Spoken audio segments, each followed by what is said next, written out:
Alright, what's up guys, and welcome back to Fab with Matt. As always, I'm your host Aaron, and this is the Matt in Fab with Matt. Hello, we're back. I know, it's been a while, but we hope you guys are enjoying spoiler season. By the time you see bright this, lights. It's in full swing. Yeah.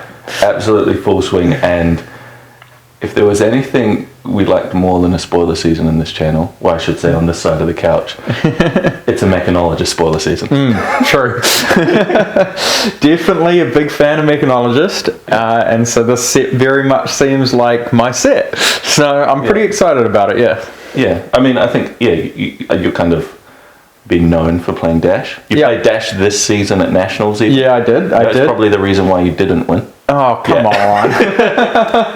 You did top 8, so I went 11-1 into top 8. Yeah. Wait, no, what was it? 9-1? I don't know, however many rounds it was. X1 into top 8. The Dash deck was very good, but yeah, Lexi can do some silly things. My opponent went, did a turn 1 3 of a kind Rain Razor and a turn 2 3 of a kind Rain Razor, and it was kind of in the storybooks. Absolute classic. Yeah, it was a classic. I feel like there's literally thousands of those stories at this point with Lexi, but obviously that was national season. We are recording this the Friday morning New Zealand time before spoiler season starts. Yeah. So I do want to preface this. We have got some absolute spice for you guys, and we're not going to hold up and chat for too long before we show you the card, but I wanted to tell you guys that because this is maybe the first card where I've looked at it and gone, what the hell does that mean?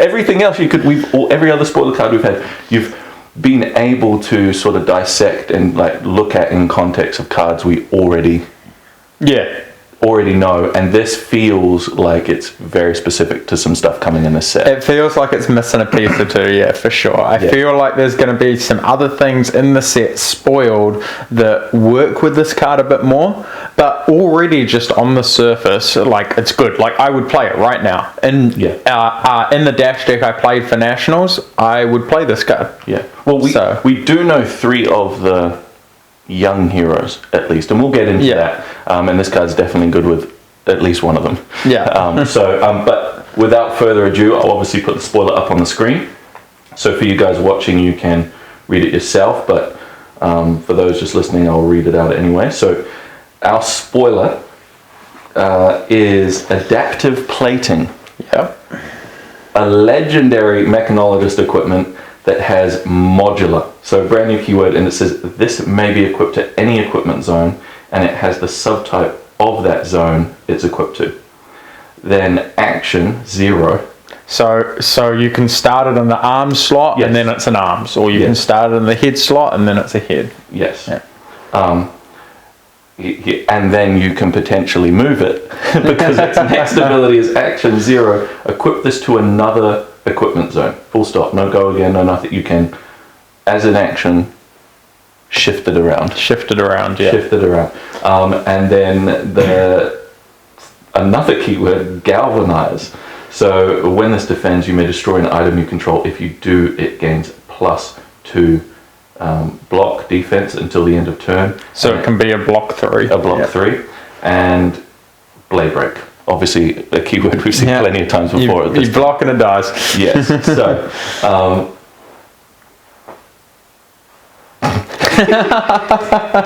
what the hell does that mean? We should. You seem a little stumped, Darren. Well, let's be honest. We've had many conversations at this point since we saw this card, and we should say that's in all of 2 days. Is it day and a half? A day and a half since we saw the card, and I think it's also the first time where we've had to go to Joshua Scott multiple times. Yeah. To ask about rules and is there an errata coming for this, or is that happening, or can it work like this? But yeah, I mean, first of all, let's kick things off with your first thoughts on the card, I guess. Yeah, so I guess very first thoughts is it is an upgrade to what most Dash decks are playing at the moment, in that in specific slots though, right? Like, yeah, in specific slots, right? So like already most Dash decks play effectively an iron rot arms, right? A mechanologist iron rot arms, just a block 1 arms that does nothing else, or they play Goliath Gauntlet, or they play both. This for the mechanologist arms just. It is an iron rot gauntlet unless you're playing Mechanoid, right? The +1 ability is only for Mechanoid. So if you're not playing Mechanoid, this card's just strictly better. It's it's a block 1 arms that also has the ability in a pinch to block for 3.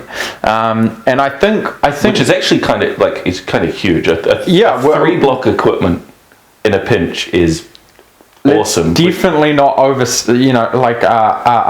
that, is that although the majority of the time you would just use it as a block 1, having that ability to block 3 is pretty big, because a lot of game defining turns involve an on hit, right? Them hitting you with a command and conquer and getting all that value, them hitting you with a snatch, or hitting you with a combo ninja piece or something like that. And the games that I find Dash lose in those situations are when you draw 2 items and you can't block. Right, you can't stop that command and conquer, or or that snatch on that big turn. You may have had to block their first on hit or whatever, or arrows, etc. Maybe you had to block their first arrow, and then you've got 2 items, and then their next arrow has a big on hit as well, and it's oh wow, now I just lose. I lose way too much from this heat seeker hitting, or this. Just insert any of these on-hit arrows, right? Yeah. And so in a pinch, you can make this block 3 plus a block 3 from your hand and block 6 and actually stop it, right? And I think that shouldn't be understated. That is a very big get out of jail, save my life sort of situation. Yeah. So. And even obviously that's I guess more akin to Lexi and things like that, but even Azalea and at a base level. Dominate attacks. Bravo. We saw some play in this last format as well, and Azalea less without the bullseye braces and things like that, but I expect her to come back. A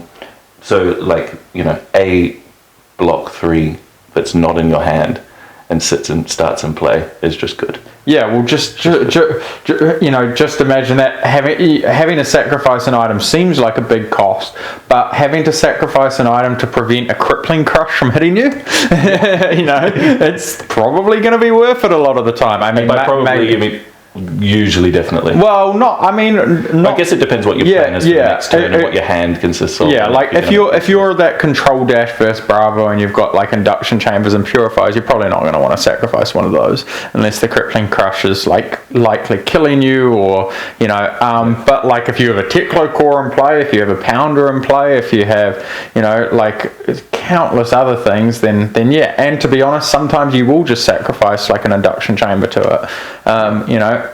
Once they're low enough on life, you don't need 2 induction chambers or anything like that, right? So, we saw this card, and I want to let you guys know in the inside sort of where our thoughts have been for the last day and a half as we've seen this. And by far, the hero I'm most excited for is Teklo Varson. Yeah. I've been maybe enjoying Fab in a little bit more of a casual environment as of late. You've been playing some UPF. Yeah, playing a lot of UPF, and the idea of full Iron Man, Evo and mech suit is just that's a flavor win for me. I love that, the whole look and feel of what's coming out of there. Plus, I'm a big Shadow Runeblade fan, and it feels like it's a strictly better Shadow Runeblade than the one we got before. Can play from Banish, has inbuilt Go Again in so many of its cards, draws cards, plays at instant speed. Tell me who's the Shadow Runeblade now. But, we did clarify, I wanted to know if there would be any sort of errata or whatever. We've seen some of the base head equipment that's going to be released in this set. Yeah. And our spoiler card is not a base type equipment. It doesn't work with the Evos. No, it doesn't work with the Evos, so it's not something that you can... my first thought with the moving the adaptive plating around is obviously if you have a headpiece, I don't know, create some scenario, you've been turn 0 Tommeltide and they blow up your headpiece, I thought maybe this is an avenue for you to still have access to the headpiece evos that are going to be in your deck. Turns out no. Doesn't work. It doesn't have the base subtype. You cannot use this for evo. It's probably not going to fit into whatever Tekla-Vasen is going to want to do in that case. But they have spoiled a hero that we think is going to work really well with this just off the bat. Right, so I'll make sure we get it right, but Max Nitro. Now, we've seen this only as a young hero so far, but Max Nitro has an ability, once per turn action, you can pay 2 resources to create a Hyperdriver token with 2 steam counters, and activate this only if you have boosted this turn. Then he also has just a static ability, which is Hyperdrivers you control get cranked, which is when they enter the arena, you can remove a steam counter and you gain an action point. So effectively you can pay to get a quote-unquote yellow hyperdriver in play and immediately remove a steam counter to gain an action point and continue from there. But key part is you get an item in play. It gives you an item token which you can sacrifice to this equipment very easily. You know, and it's not a big cost, right? So you know, you can put a hyperdriver into play, use a counter of it, it's got 1 counter left, and then just bin it off to block 3 with this equipment. So I think that has some utility there. That's a nice little thing. You know, having to sacrifice tokens is a lot less of a thing than having to sacrifice whole cards. So yeah, I definitely think it's got some utility there. It's not huge, but it's something. I mean, like you said, in terms of you're basically trading 2 resources, right? Which very often, we don't know, but traditional mechanologist builds, quote unquote, actually just dash builds, have played a lot of blues. There's potential to have some floating resource there, and turning that into an action point, which is, you know, not the best trade, but 2 resources for an action point when you need it. Potentially playing cards like, you could play cards like Tome of Finder and things like that still as well, if you wanted to. But then having the 1 counter item turn into, at minimum, 2 extra block on this card seems like a good enough trade that I'd be happy with doing it a lot of the time, or at least threatening it. That's the thing, is when you have the token with 1 counter on it, your opponent knows that's an available play to you that you wouldn't be unhappy to make if you needed to. So it just sort of puts them more in a bind in terms of playing their turn out. But again, who the hell knows? We still know so little. We've got 300 Met cards that we don't know about. It absolutely could be a case that, like, there are Met cards that come out that make sacrificing items an upside, right? Now we're getting to where I wanted to get to. This is full speculation mode now, which is what spoiler season. Do we want to go to full speculation, or there's still some stuff in right now that it's really important? You talk about that stuff. Let's touch about that stuff.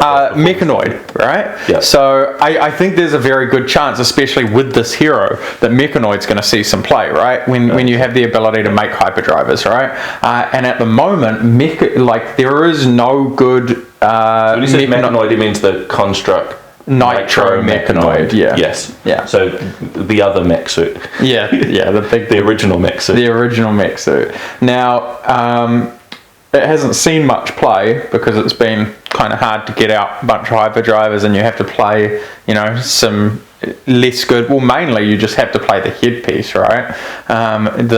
That has Arcane Barrier 2, which is kind of useless, like, in most matchups, right? So this gives you a useful headpiece that can still go under Mechanoid. So I think that's a big upgrade there as well. Is that, like, Mechanoid, any deck playing Mechanoid hasn't really had a headpiece. So what you mean is, like, because Construct Mechanoid specified that it had to be mechanologist equipment. You had the 1 headpiece, which was Arcane Barrier 2, and sometimes made it into the list, I guess, if you were expecting Kano and things like that or whatever. I mean, it does have another activated ability, but nobody's ever used it ever in the history of Fab. And 1. But it's a block 0 and doesn't really offer the utility that you want out of a headpiece when you could play all the crowns and all this other stuff. Exactly. You'd much rather play Crown of Providence, right? So. Exactly. Whereas what you're saying is the restriction on that is you have to play. It has to be mech equipment that you're playing, and this effectively you could play if you wanted to in the head slot. Yeah. So and I think with this new hero, Mechanoid is definitely a thing, right? Like if you can just make hyperdrivers hyperdriver tokens on cue, then you can utilize this. You can utilize Mechanoid. Should specify that I believe construct Mechanoid, and I'll put it up on the screen. You guys can see it as well. But it does specify to attack removing a card.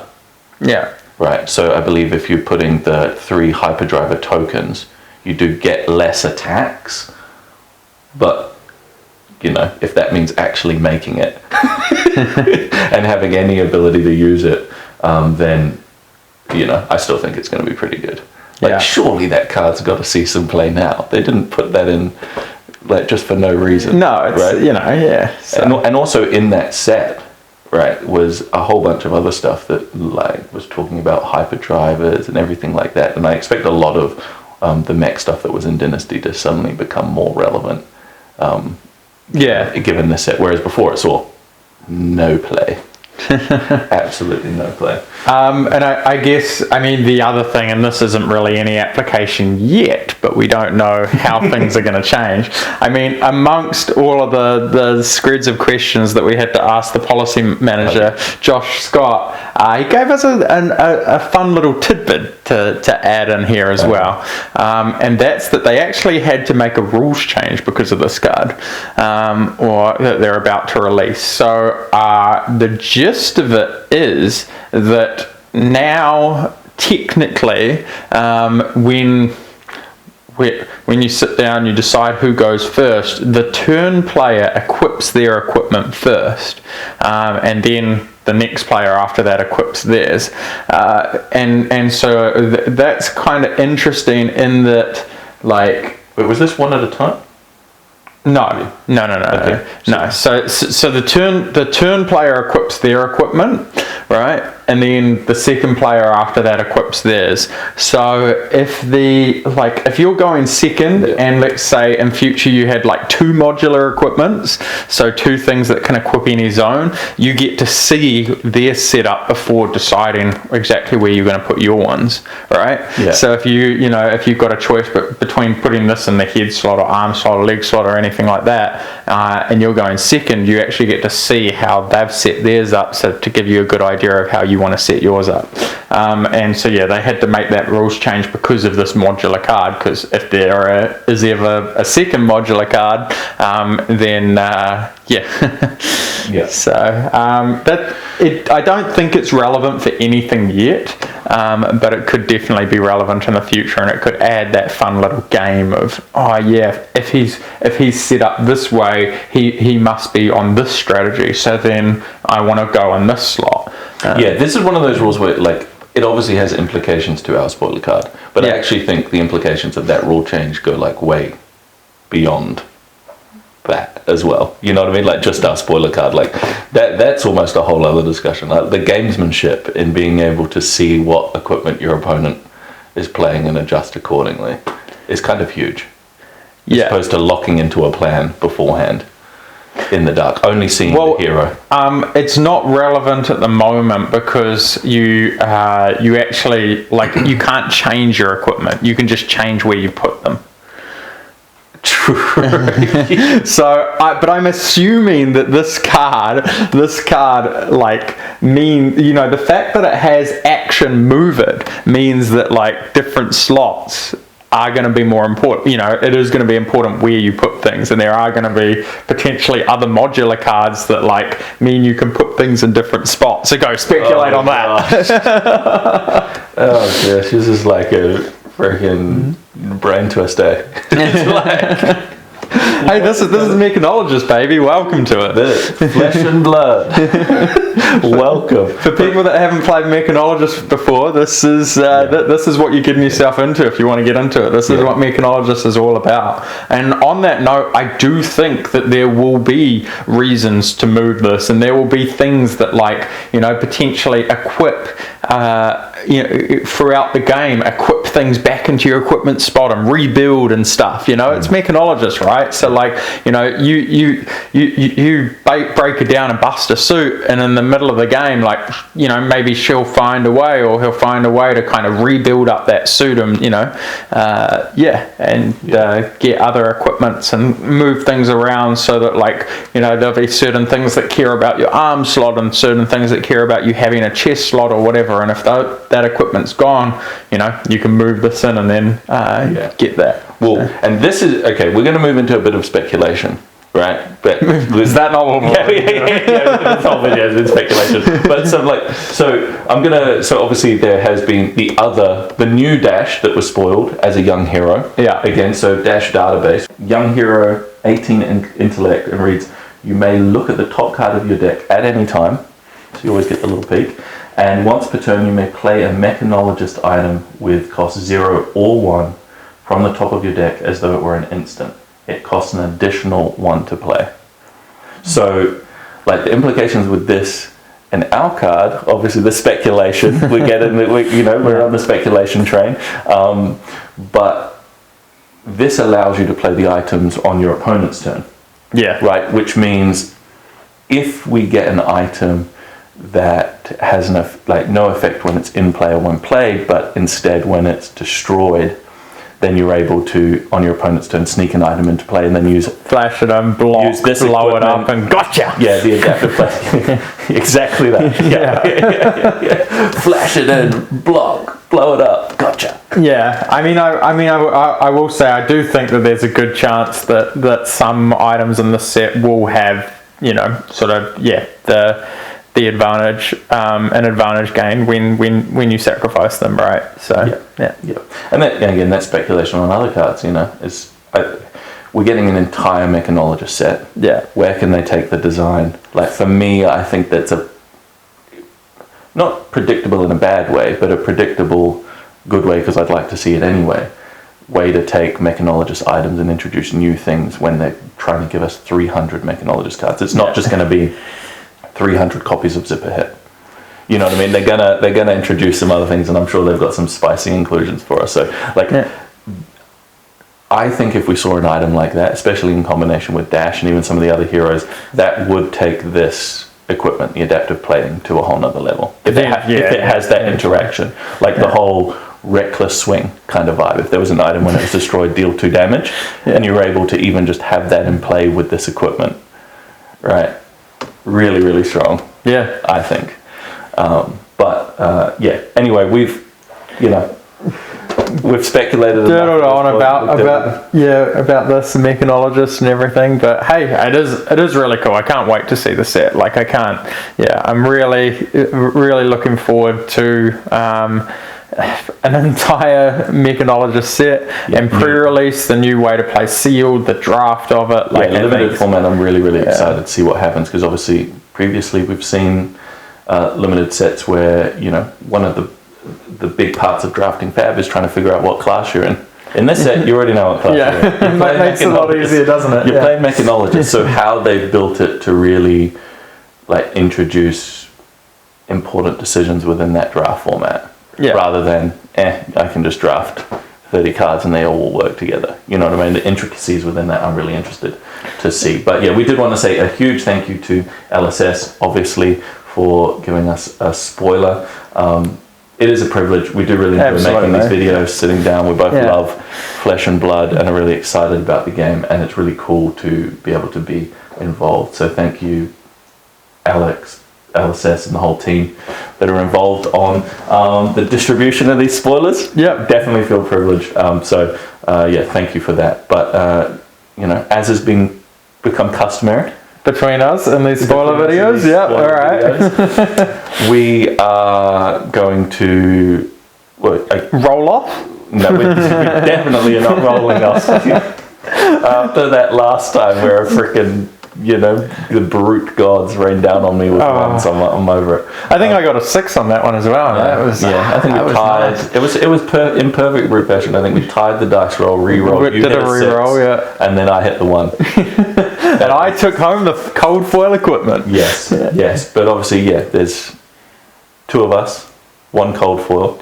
Yeah. and I think this time round we're going to have a boost off. Yeah, well, that's definitely a lot more fun. So I got me a little dash deck over here. Yeah. Cool. So as we can see, got a bunch of Mechanologist cards, all right, to boost. And and everybody's favourite, well maybe not everybody's, but my favourite little non-Mechanologist card to play in Dash, Tome of Findow. Yep. So not something that very many people play in Dash, but something that I've persistently played over the years, and everybody thinks I'm crazy for it. Just for a few certain matchups where the life gain's super relevant. In general, it's probably one of my favourite cards just to play and try and get into a deck. Tome. It's so freaking cool. And Tome High Octane just feels amazing. Yeah. But obviously, it's going to be hard for you guys to see, so we're going to switch to my phone cam. Yeah, phone cam. Which will come up on the thing so you can see the switch, and then, we'll go from there, but maybe you want to shuffle it up. Yeah. So, but basically, how this is going to work is I'm going to shuffle this Tome of Findow into the deck, all right, into a deck that's all full Mechanologist cards. We're going to shuffle it up, and then we're going to each take turns boosting off the top. And the first person to miss a boost to hit that, this is key. Tome of Findow loses. Yeah, you don't win the gold foil, you lose the gold foil. In classic Dash fashion, the amount of games where it comes down to, like, you know, for me in the past where I've played a Tome of Findow, the amount of games where I've used up my boots and it comes down to, well, if I hit the Tome right now, I lose the game. And so, we're going to shuffle up and play one of those games. Yeah. All right, cool. Wait, who starts? You start. No, starting's a bad thing. I don't want to start. Come on, Mr. Dad. Rock, paper, scissors? No, we're not rock, paper, scissors. All right, I'll kick us off. Oh, okay. Boost. There we go. Boost. Oh! Oh, why didn't I start? Let's go, Let's go. And once again, I boost the Tome of Findow. The Lord High Teklevasin shines down upon me with glory. Hey, you better play Mechanologist now. You've got a cold foil legendary equipment, mate. I want to see some Mechanologist out of you. I don't want to brag. First in the world. The first legendary. To be fair, now I'm thinking about that game, and that it was a full Mechanologist. It worked out perfectly, to be honest. I know. The fourth card, like, we could have been sitting here for freaking 10 years to boost it. I don't know if we really thought that through properly. On average, we probably boost 30 cards before we hit it. So that was quite good. Okay, I feel better now. We're 1-1 though. Yeah. We're 1-1. So it's fair. It's fair. So that means our next spoiler I get. Well, I mean, I guess, or I take a lead. We'll figure it out. If we get it. That was a fun way to do it, though. I like that we boosted, and that I got the kind of you kind of got the rubbins. I got to boost and miss with the generic, and that's why I shouldn't play Tome in my Dash deck. Maybe I'll finally retire Tome. Well, to be fair with it, 300 new Mechanologist cards. I probably don't need it. You probably don't need it. You can find some spice in the new set, most likely. How am I going to cast my maximum velocities? They're so much harder to cast when you don't have a Tome. I don't know. Talk to Sam Sutherland. Yeah, true. He manages to do it. I would listen to a podcast with him, and he's just saying, chuck it in Arsenal. You'll be all right. Should be right. It'll come around. You'll come around. Crown of Providence, switch something up, and then just be able to. You'll be fine. But I mean, it happens sometimes. It's just a bit harder. It's a lot easier with Tome. When you can just Tome out of Arsenal or even out of hand and then pop your boots, it's just a lot easier to maximum velocity. Yeah. Well, I mean, like, to be fair, that card's getting played. I'm really excited for Teklevasin. The real Shadow Runeblade. The real Shadow Runeblade. But just the flavour feel of just going full mech suit. Yeah. You're going to embrace. You're going to be Iron Man. Yeah. At this point, I would think it's got to be somewhat playable, and I do think, well, let's touch on it. We've had a lot of things happen and that are coming up still for Flesh and Blood. Yeah. Namely, obviously, World Champs. Yeah. on the horizon. That's the big one coming. Which led in from the National Champ season, which just passed. Yeah. Right. Obviously, you didn't quite get there this year to defend the crown, but you did have an amazing Swiss rounds. Was it undefeated or X1? No, X1 on the Swiss. Yeah, X1 on the Swiss into top 8, and then I played against an Uzuri deck, and I assumed that he was the standard sort of mid range or whatever. So I sideboarded for that, and then he just came out the gates with all of these pump spells and on hits, and the super aggressive deck, and absolutely floored me. So I was not prepared for that. It's kind of cool though. I like hearing like an Azura deck. Yeah, it was a really cool deck, and he made top 8 with that deck, I do think that should probably happen more in Flesh and Blood than it does. In terms of, I feel like heroes kind of get put into a box a little bit sometimes. It was the same with US Nationals, right? It was won by a fatigue Briar, not the channel mount crazy 0 for 4. And I bet in the early rounds of that tournament, people were sideboarding, assuming that it was normal standard aggressive Briar. Yeah, there's definitely some edge to be had. But anyway, congratulations on the top 8. Obviously now means that you are qualified for Worlds, although you were qualified like in probably 17 different ways anyway. Yeah. But Worlds this year in Barcelona. I'm really honestly I'm so excited for Worlds. I think and for me a lot more than just the tournament as well. I think I got some pretty cool stuff going on. I'm sure many of our viewers by now know that we're PCG are debuting Fab Slab at Worlds. So we released that. Or are you? Or am I? No, we are, definitely.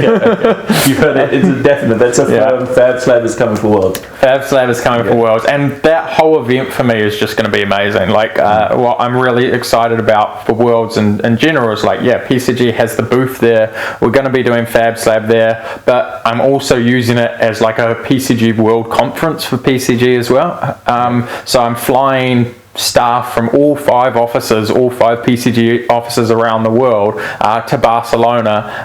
We're all staying together in a big Airbnb, and we're all doing this big sort of PCG conference and get together thing for Worlds, and we're doing the on-site grading at Worlds. So all of our staff are going to be working together with staff from the other offices and all coming together in the Flesh and Blood.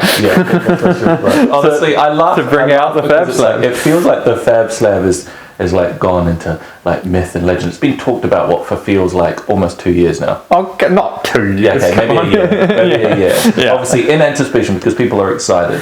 But at this point it feels like it's been talked about so much it almost exists that I'm like, is it really coming at Worlds? Will we really finally see it? But like in all seriousness, it's all a big joke. At Worlds, I'm going to be like, haha, got you all. Fab doesn't really exist. In all seriousness, I joke, but obviously I've seen yourself and Rob put in a lot of work behind the scenes, tons of prototypes and things come through. And it will be exciting to see people finally be able to actually get their cards graded. Obviously, grading in general has been, as it stands, you've played with graded cards and slabs and things before. And it looks ridiculous. And it looks absolutely ridiculous. And so generally, like, grading has been for the higher collectors. And so I really love that this is introducing it to sort of the everyday. Like, I have a Cold War hero that I might just get Fab slabbed, right? Because I can still play with it. It can still fit in my deck box. I can still take it to tournaments with me and still have that same level of protection. As you would have got with a previously graded card as well. So it's cool. And it's I'm really excited about this. I think it's gonna be big for Flesh and Blood. It's really cool that Barcelona of all places it's going to be unveiled it, because obviously PCG do have PCG Germany, which is in the process is opening up. I'm in New Zealand, so I'm so far away from obviously. So they're opening up at the moment. So Rob and I have been to Germany. We've signed off all of the staff training. We've set up their office and everything. So they're about to go live any day now. Cool. And then it was after Germany, it was fly over and be with Rudy, and kind of all our focus had to go on the US because that was pretty big. That's another spoiler, but the gem keeper himself, obviously making his way into the PCG family. And should I say, part of the PCG family. He's just with the US though, right? Yeah. So how it worked for PCG is like we own PCG Limited, which owns the brand, the name. We PCG. You own PCG. Yeah, and then we license Premier Card Grading to the different territories. So we license out the name. So previously the name was licensed to Channel Fireball, and so they ran, PCG, or they called it PCG USA or whatever, and that they own Premier Card Grading over there for that territory. And now what's happened is a new company that Rudy's formed have acquired that, so that's been brought back, and then this new company now owns Premier Card Grading in the USA. So Rudy has 69% of that company. And what's really cool this time, and what I'm much happier about this time, is that we also, PCG Limited, who owns the overarching PCG brand, we own 31% of the US branch as well. Previously, with Channel Fireball, they were 100%. So ultimately, they had to fit in with certain regulations and grading, some things. But you and Rob didn't have as much of an influence over what was happening in the US. Yeah. So we had very limited control on the day-to-day. So, it was our label, it was our case, it was our grading standards, we trained the staff, everything like that. But in terms of the day-to-day decisions and everything, that kind of goes on for the US part territory. Of the experience that the American consumers would have had with PCG USA, right? Is that part of it? So now you're in a position where we actually have control over that, so that we can bring PCG or Premier Card Grading in the US in line with how it is in the rest of the world. And I think what I'm very proud of is that in the rest of the world, in New Zealand, Australia, Malaysia, Premier Card Grading has done incredibly well. We've absolutely taken over the markets in those regions, and have just gone from strength to strength and have been on a constant growth trajectory. But in the US, it hasn't so much been that. Obviously, the US is a much bigger market, has bigger competition, PSA, Beckett. Yes. Well, that's their home, right? Exactly. That's where they are at. So the US market is had better access to other grading companies as well that obviously been established for a while, but and we just haven't been able to do kind of step up against those big boys with our previous partner. So with Rudy, I'm beyond the confident. gem keeper himself. Yeah, well, I mean, he has really gone hard for this. I mean, Rudy built a brand new facility, so like PCG is in a brand new building, like all of the staff, the equipment, the investment. Rudy has gone big. Like he is, he's really gearing up to take on PSA and Beckett, and CGC, these big grading companies. Rudy doesn't want to muck around. He doesn't want to just be a small little grading thing. He is really gearing up to take on this market, which was always the plan, which was always our vision. So I'm really happy that we have a partner that has the resources that Rudy has to really kick it into gear in the US. It's going to be exciting to see. And obviously, you got Rudy, the gem keeper himself, in the USA, Fab Slab launching in Barcelona. But what the people really want to know is, when is the petition to James White coming?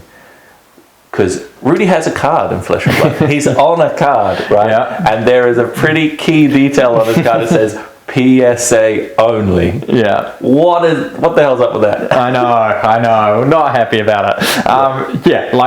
Absolutely. I've talked to Rudy about that. Rudy and I have been talking about this a little bit. We're going to be pushing James pretty hard for some sort of errata, reprint, something like that. There. Watch this space. I'm sure we can pull his leg and get it over the line. Yeah. But I think it'll be really cool if we can have an update of Rudy. Hey, there's no cold foil Rudy yet, right? So hey, maybe there's a special cold foil print, or just some errated print, or maybe there's another old hero.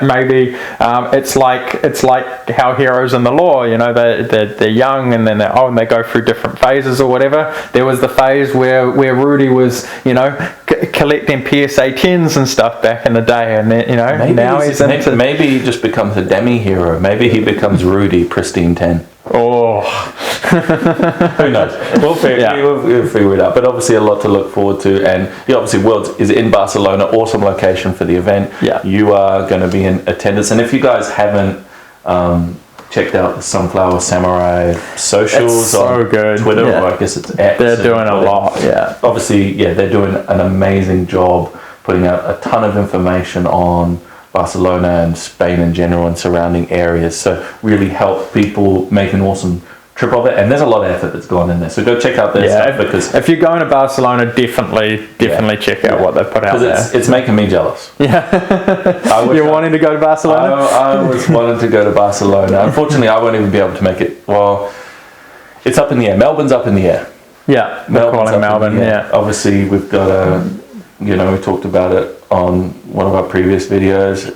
I am expecting my first child, all exciting times, and that is obviously up here, and fair enough. A little bit above card games. A little bit above card games right now, and calling Melbourne falls just in that time zone where it'll be a last minute decision. Yeah. If Tasha's doing well, I'll be off and slinging some cardboard. You'll be coming playing the calling with me. If not, then we might have to stay home, but we'll see. Yeah. So we'll figure that out. But you'll definitely be there as well. Yeah. I'm going to play the calling Melbourne. I'm not going to make any of the other call-ins. Yeah. Just a bit on and some cool stuff. But I will be going to Melbourne, and then I will be at Worlds in Barcelona. So that's going to be a heck of a November. Yeah, there's going to be a heck of a November. October, November, yeah. Well, speaking of that, obviously we've got after spoiler season comes pre-release weekend. Yeah. So that's the first thing up on the docket, and that's always a hell of a time. Are we gonna play pre-release, Aaron? we might. We'll try fit it in. Matt and I are both in New York for work next week/weekend. Yeah, quite a small time frame. We've got a hell of a trip. We're only over there for like 5 days or something. And most of it's all back-to-back meetings and work and things like that. But 17-hour flight to fly straight back again in 5 days later. It's not overly fun. But we've got a small pocket of time potentially on the Friday night where, if there was a pre-release going down, that we might be able to sneak it in. So go play a pre-release in New York. Yeah, it'll be fun. Yeah. It will be fun. If any of you guys from New York are watching this, obviously Matt and I both work with Sean Yang, who was obviously living in New York and a part of that scene. Some of you guys may know him, but he's hit us up with the full breakdown, the full Excel spreadsheet of food recommendations, and I think attached to that was an armory. I think it was some armory. Armory schedule for New York as well. Yeah. Basically, he gave us a Google Sheets that was his important things. Yeah, food, armories. Yeah, food and armory, his ranked food places and his ranked armories. So it's great. It's great to have Sean in the office now. It was great. But obviously like that. But we won't be able to play any armories. But hopefully we can try and sneak in a Friday night pre-release if something's going down in New York. But if you're from New York and you know what's happening on the Friday night for pre-releases, hit us up in the comments. we might need to figure it out. We might come along very jet lagged, but jet lagged out of our minds. But it will be fun. Obviously, tons of really exciting things happening for Fab and in the pipeline to finish off this year. And then I'm sure, as is customary with this year, LSS really stepped things up, I think, on all levels. And I can only imagine that that's going to be the case for next year as well, right? That's the MO, it seems to be for them, is they constantly want to be improving, constantly want to be getting better, and I do think that is the case. They, in my opinion, have the best OP circuit for a TCG. Well, that's a big call, but I definitely think, this year specifically, the events that I've been to, Pro Tours, call-ins and stuff, such a massive step up. I've been playing, big international TCG events for over 15 years. We played Magic Pro Tours, Worlds, plenty of that sort of stuff. This last year, or, this year, 23, in particular, those events for Flesh and Blood have really felt a level above. It really feels like they have, you know, honed in on the player experience, the event experience, the atmosphere, everything that they're doing for these big events, and I think we're on to a massive winner. I've really enjoyed myself. It's really, really cool. My favourite thing, honestly, is like we touched on it. I haven't had as much time to really play competitive tournaments and grind pro quests and you know, there's been a lot going on. You're a UPF player now. I'm a multiplayer format guy.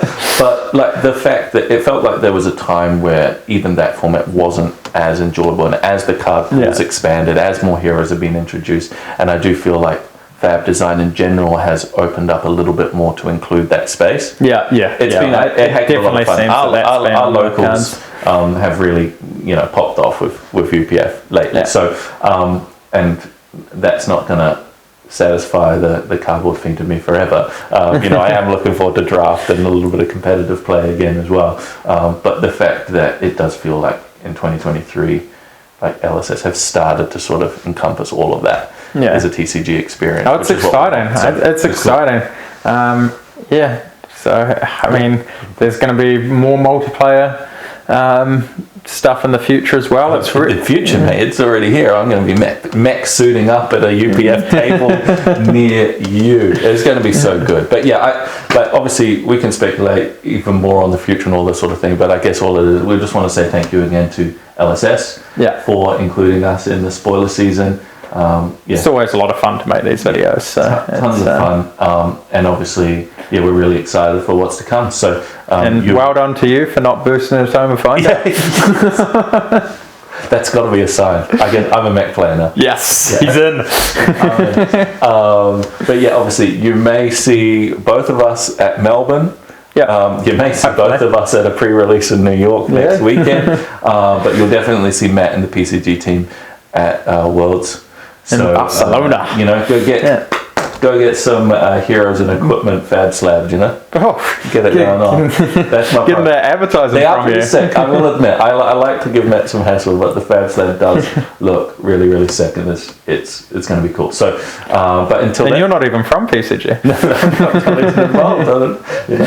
But, it's kind of cool, though. It is. I just like that it fits in my deck box. But I mean, you do work in the same office. Obviously, the other company that we work together on, Geek Culture Distribution, is in the same office as PCG. So you have seen the Fab slabs. You've seen the development, and you've seen Rob and I literally smashing our heads against the wall with them, with different versions of them over the time. So but they are pretty cool. I'll definitely be getting some stuff done up. So. Really exciting times. But thank you guys for joining us. I hope you enjoyed the spoiler in the chat. Again, if you have any recommendations for New York, hit us up. And any questions at all about cards, Mechanoid, all that sort of stuff, as always, can hit in the comments, or there'll be a thread on the Facebook page and whatever. So you can contact us there. But thanks for joining us. Cool. Thanks, guys. Cheers.